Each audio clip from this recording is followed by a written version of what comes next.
तर नागपूर हिंसाचार प्रकरणी मास्टरमाइंड फहीम खानला अटक करण्यात आली आहे। फहीम खानला 21 मार्च पर्यंत पोलीस कोठडी सुनावण्यात आली। फहीम खानने जमावाला भडकवण्याचा प्रयत्न केला आणि जमावाला घेऊन तो पोलीस स्टेशनमध्ये पोहोचला। शिवाय औरंगजेबाविरोधात आंदोलन करणाऱ्यांवर कारवाईची मागणी केली होती।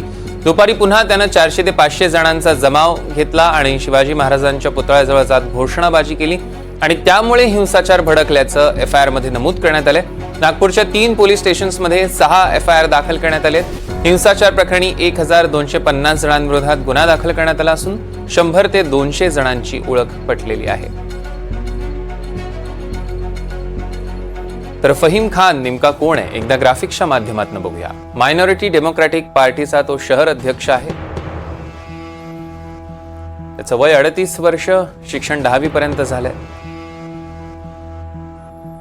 फहीम खानने विधानसभा निवडणूक सुद्धा लढवली होती।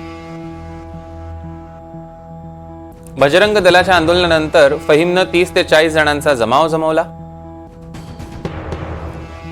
पोलीस स्टेशनमध्ये आंदोलनाविरोधात निवेदन द्यायला देखील तो गेला होता।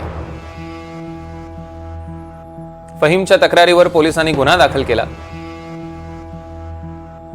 त्यानंतरही फहीम खानने जमाव जमवला। लोकांची माथी भडकवून 500 लोकांना पोलीस स्टेशनमध्ये जमा केलं।